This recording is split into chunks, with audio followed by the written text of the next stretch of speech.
Aujourd'hui, j'ai envie de remettre en question une idée que l'on entend partout en marketing. Cette idée, c'est que pour créer une marque forte, il faut absolument raconter une histoire.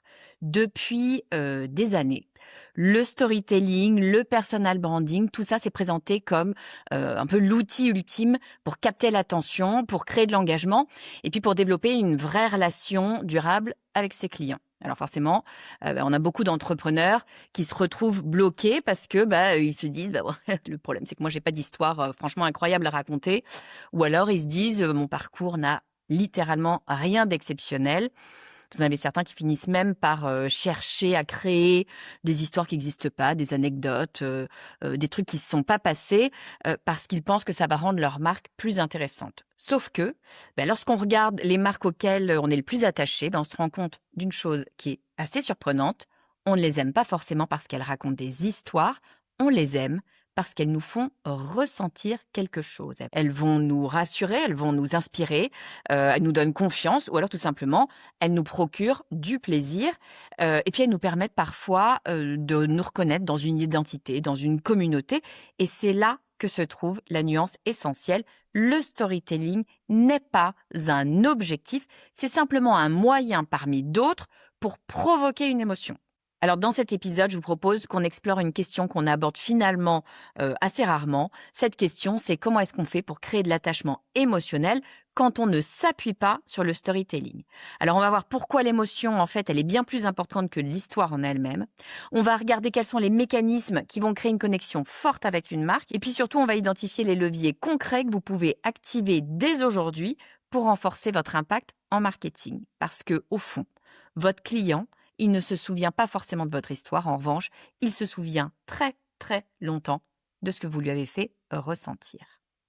Alors quand on parle de storytelling, on a souvent l'impression que l'histoire elle-même possède un peu comme un pouvoir magique, comme si le simple fait de raconter une histoire allait suffire à créer une connexion à son audience. En réalité, c'est pas l'histoire qui nous touche, c'est l'émotion que cette histoire vient provoquer. Je vous propose un exemple assez simple. Je suis sûre que vous avez déjà regardé un film dont vous avez quasiment oublié l'histoire, l'intrigue et tout ce qui se passait. En revanche, vous vous souvenez exactement de ce que vous avez ressenti en le regardant.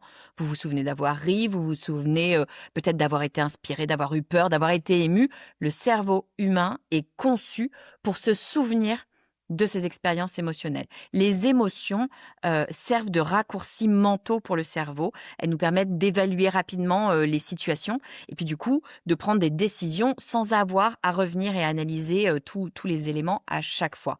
C'est exactement ce qui se passe avec les marques. Quand on choisit une entreprise plutôt qu'une autre, on a souvent l'impression de prendre une décision super logique, on se croit assez intelligent, sauf que les études en neurosciences, elles le montrent très clairement, ce sont les émotions qui vont jouer un rôle absolument majeur dans la décision d'achat. En fait, on va faire confiance à certaines marques, on va se sentir compris par d'autres marques, on va ressentir parfois même de la fierté à les utiliser et on va avoir un attachement qui va naître de ces émotions répétées évidemment, c'est pas une seule fois, mais de ces émotions qui viennent comme ça, comme une habitude. On n'a pas dans ces éléments-là la présence d'un récit. Le storytelling fonctionne uniquement quand il déclenche une émotion.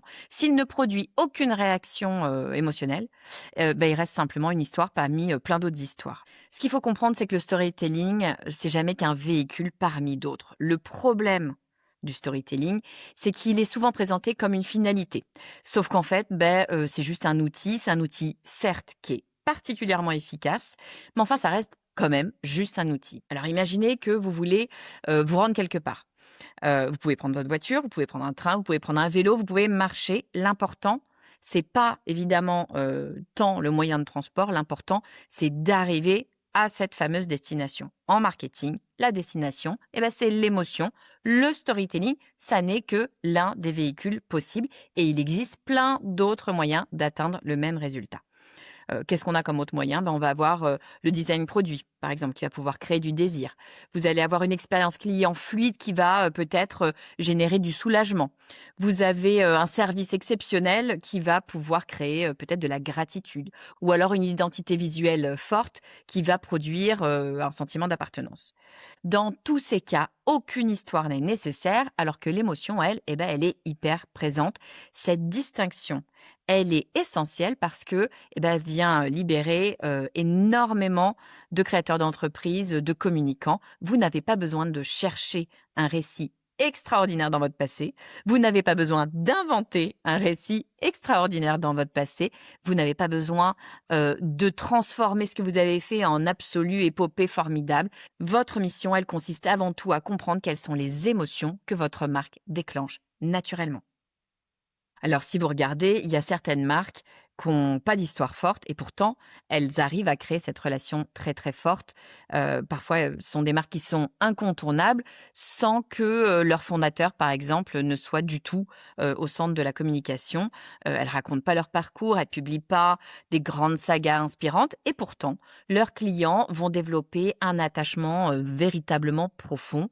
Alors pourquoi? Parce que ces marques, elles maîtrisent parfaitement les émotions du quotidien. Elles viennent créer des habitudes, elles offrent, par exemple, des expériences qui vont être prévisibles et qui vont être rassurantes. Et ça, ça peut venir réduire les frustrations, ça peut venir, donner un sentiment de contrôle, ça va valoriser parfois aussi le client, le rendre plus confiant, et au fil du temps, ces émotions, elles viennent s'accumuler et ça, ça construit la relation. Et cette relation, elle devient souvent beaucoup plus solide que, la fameuse histoire, le récit de marque, le storytelling. C'est une excellente nouvelle, hein, notamment pour les petites entreprises parce que ça veut dire quoi? Ça veut dire que l'attachement émotionnel, il n'est pas réservé aux marques qui possèdent une histoire spectaculaire. Il est accessible à toutes les entreprises qui vont être capables, en fait, de réfléchir à l'expérience émotionnelle qu'elles vont faire vivre à leurs clients. Alors, je vous propose qu'on regarde, quels vont être les leviers émotionnels qu'on va pouvoir utiliser, qui viennent remplacer, le storytelling, pour utiliser autre chose et encore une fois, ce storytelling, il faut bien se souvenir que c'est un outil parmi d'autres. Je vais vous en proposer 5 autres. Le premier outil, ça va être de créer de la familiarité. En fait, c'est ce qu'on appelle l'émotion de la reconnaissance. On est, naturellement attiré par ce qui nous est familier. C'est un biais psychologique qui est, super puissant. Plus on est exposé à quelque chose, plus on a tendance, à l'apprécier. On aime ce qu'on connaît. C'est ce qu'on appelle l'effet de simple exposition. Pour une marque, ça veut dire quoi? Ça veut dire qu'une grande partie de l'attachement émotionnel, il va se construire grâce à la cohérence. Si on a, une identité visuelle qui est ultra reconnaissable, un ton de communication qui est constant, des images qui vont revenir, régulièrement, des codes qui sont, très, très clairement identifiables, quand votre audience vous reconnaît immédiatement, elle développe progressivement un sentiment de proximité. Cette proximité, elle est rassurante, elle vient réduire en fait l'effort mental et du coup, elle crée une impression de confiance. Quand vous avez des entreprises qui cherchent en permanence à se réinventer, à changer de discours, à changer de positionnement, à changer de style, le problème, c'est qu'elles empêchent leur audience de développer cette familiarité. La reconnaissance, c'est l'une des premières étapes de l'attachement. Avant d'être aimée, une marque, elle doit devenir familière. Le deuxième outil, ça va être la projection, c'est-à-dire faire ressentir une identité. Les gens, ils n'achètent pas uniquement des produits ou des services, ils achètent souvent une version d'eux-mêmes. On va se le dire, hein, des êtres absolument égocentrés, donc on parle rarement des autres, on parle en général de soi et aussi quand on achète. Donc, vos clients, ils vont chercher à se rapprocher de la personne qu'ils souhaitent devenir. Quand, quelqu'un va aller, dans une salle de sport, il n'achète pas seulement un accès à des machines, il investit dans l'image d'une personne plus sportive qu'il souhaiterait être. Lorsque, par exemple, un entrepreneur va suivre une formation, il cherche pas seulement à acquérir des connaissances, il cherche à devenir plus compétent, plus confiant, peut-être plus légitime. Les marques, en fait, qui vont créer de l'attachement, elles ont compris ce mécanisme. Elles mettent pas uniquement en avant ce qu'elles vendent, elles mettent en avant ce que le client devient grâce à elles. C'est une forme d'émotion qui est super puissante parce qu'elle touche directement à l'identifier. Quand une marque aide quelqu'un à se rapprocher de l'image qu'il a de lui-même ou qu'il souhaiterait avoir de lui-même, l'attachement devient beaucoup, beaucoup plus fort. Autre outil, la réassurance. C'est une émotion qui est souvent oubliée par le marketing. Quand on parle d'émotion, on pense souvent à l'inspiration, à l'émerveillement, à l'enthousiasme. Sauf que l'une des émotions les plus rentables en marketing, elle est beaucoup plus discrète. C'est cette fameuse réassurance, parce qu'on vit dans un environnement qui est évidemment saturé d'informations, de choix et donc d'incertitudes. Chaque achat, chaque décision, ça comporte une part de risque. Heu, à chaque fois qu'on doit prendre une décision, on peut générer une forme d'anxiété, et les marques qui viennent rassurer, elles viennent réduire en fait cette tension, elles viennent réduire ce risque, cette anxiété. Alors comment elles font? Elles expliquent clairement leur offre, elles répondent aux objections, elles montrent, des preuves, elles tiennent leurs promesses aussi et puis elles rendent les choses simples. Cette émotion de soulagement, d'apaisement, souvent on n'y pense pas, sauf que ça constitue l'un des fondements de la fidélité. On revient naturellement vers les marques qui vont nous simplifier la vie. Quatrième option, créer des micro-plaisirs dans l'expérience client. L'attachement émotionnel, il n'est pas toujours des grands moments spectaculaires. Très souvent, il va se construire à travers une multitude de petits détails, un message de bienvenue qui est particulièrement attentionné, par exemple, ou alors une interface qui est agréable à utiliser, une surprise qui est inattendue, c'est le principe d'une surprise, une réponse rapide, tout simplement, à une question. Ce genre de choses, ce sont des éléments qui peuvent paraître comme ça assez anodins, surtout quand on les regarde un petit peu séparément, mais mis ensemble, ils viennent créer une expérience émotionnelle positive parce qu'ils génèrent ce qu'on pourrait appeler des micro-plaisirs. Et ces micro-plaisirs, ils s'accumulent au fil du temps. Et très souvent, les clients, ils sont pas capables de décrire précisément ce qu'ils apprécient chez une marque. Ils disent simplement qu'ils s'y sentent bien. C'est précisément les faire chercher avec ces micro-plaisirs. Et puis allez, cinquième élément, ça va être de créer un sentiment d'appartenance. L'être humain, c'est un animal social. On a besoin de nous sentir reliés à un groupe. Donc on va chercher des communautés qui vont partager nos valeurs, qui vont partager nos ambitions, qui vont partager peut-être nos centres d'intérêt. Les marques les plus fortes, ce sont celles qui vont créer non seulement une relation entre elles et leurs clients, mais encore plus celles qui vont créer une relation entre les clients. Ces marques-là, elles donnent à leurs membres, on va les appeler des membres, ce sentiment de faire partie de quelque chose en fait de plus grand. Ça peut prendre des formes super différentes, hein. Ça peut être une communauté en ligne, ça peut être un événement, ça peut être une façon de parler commune, ça peut être des références partagées. Quand ce sentiment d'appartenance apparaît, la relation dépasse largement le produit ou le service. La marque devient un repère. Elle participe en fait quasiment à la construction de l'identité du client et c'est souvent là que vous avez l'attachement émotionnel le plus durable, évidemment. Alors vous allez remarquer que aucun de ces 5 leviers n'utilise une histoire spectaculaire. Ils proposent tous une même logique, c'est créer une émotion positive, une émotion qui va être répétée, une émotion qui va être cohérente. C'est cette répétition-là qui va transformer la simple transaction en véritable relation. Bon, mais alors pour construire une marque qui va être émotionnelle sans avoir à raconter sa vie, il faut passer d'un marketing qui est centré sur la marque à un marketing qui est centré sur le ressenti. Quand les entreprises découvrent le storytelling, souvent elles font la même erreur. Elles parlent d'abord d'elles-mêmes. Elles racontent leur parcours, elles racontent leurs valeurs, leur histoire, parfois leurs difficultés, leurs réussites. Enfin, elles expliquent tout ce qui se passe. Tout ça, ça peut être très intéressant, mais c'est pas ce qui va venir créer automatiquement l'attachement parce que tout simplement, votre client ne va pas se réveiller un matin en se demandant quelle a été votre trajectoire entrepreneuriale. Il se demande comment il va faire pour résoudre aujourd'hui ses problèmes ou alors pour atteindre ses objectifs ou alors pour en fait améliorer sa situation. C'est pour ça que les marques finalement qui fonctionnent, c'est les marques qui vont pas construire leur communication autour d'elles-mêmes, autour de ce qu'elles sont. Elles la construisent autour de ce que le client ressent. L'idée, c'est de comprendre que le rôle de la marque, il consiste moins à raconter sa propre histoire qu'à accompagner l'histoire des clients. Ce changement de perspective, il change radicalement les choses. À chaque fois que vous créez du contenu, à chaque fois que vous créez une nouvelle offre ou une campagne, demandez-vous ce que vous voulez dire, ce que vous voulez faire ressentir. Le simple fait de se poser cette question, ça va complètement modifier votre façon de communiquer. Ça replace l'expérience émotionnelle au centre, au cœur de votre stratégie. En général, les actions marketing, elles sont, construites autour d'un message. Donc on va réfléchir au sujet, on va réfléchir à l'argument, à la promesse, au bénéfice, vous connaissez l'histoire, hein. Mais il y a une dimension qui est essentielle et qui est souvent oubliée, c'est cette fameuse émotion. Donc avant de publier un contenu, avant même d'envoyer un email, hein, ça peut être aussi simple que ça, avant de faire quoi que ce soit, prenez quelques secondes pour vous poser cette question: quelle émotion est-ce que je vais proposer?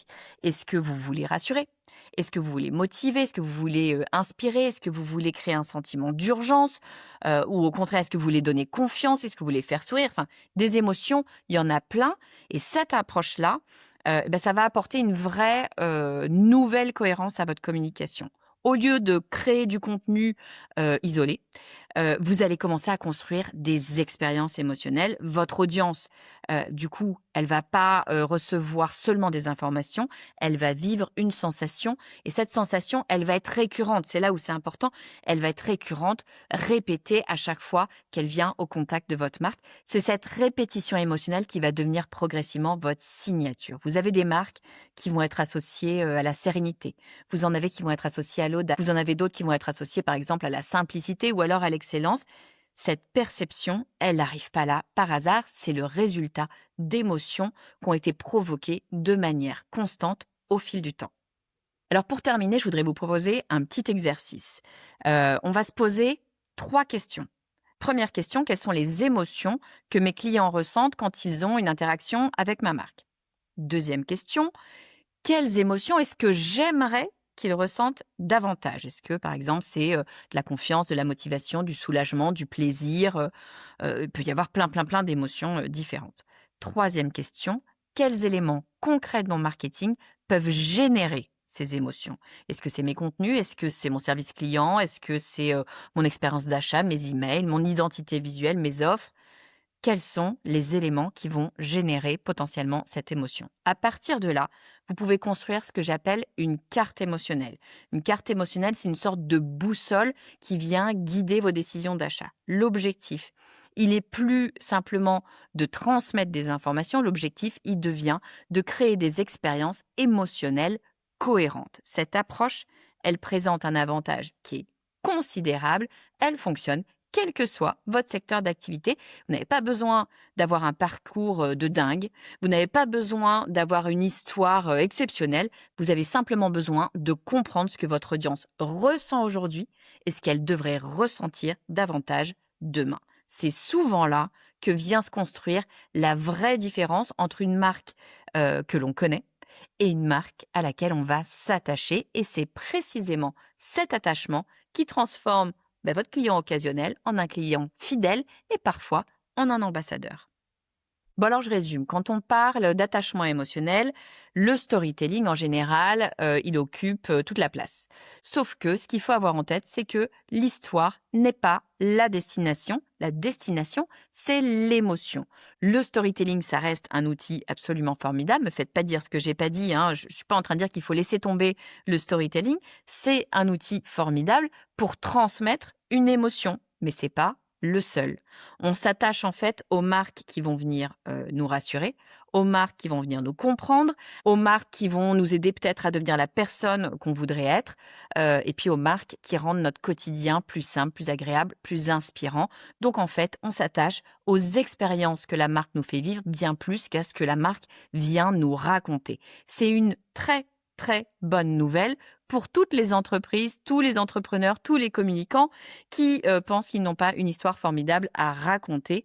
Votre capacité à créer de l'émotion ne va pas dépendre de votre parcours, elle dépend de votre compréhension de votre audience, comme d'habitude. Donc cette semaine, ce que je vous propose, c'est un exercice très simple. Choisissez un point de contact de votre marketing, votre newsletter, votre page d'accueil, votre page de vente, comme vous voulez.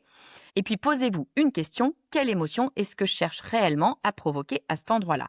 Si la réponse n'est pas claire, vous savez où vous devez commencer. Commencez ici parce que les marques qui vont être les plus mémorables, c'est pas nécessairement celles qui vont raconter les meilleures histoires, c'est celles qui vont nous laisser une émotion la plus durable. Si cet épisode vous a plu, pensez à le partager avec une personne de votre entourage qui travaille son marketing, qui veut développer sa marque. C'est comme ça que vous allez m'aider à faire vivre le podcast du marketing. Je vous dis à très vite.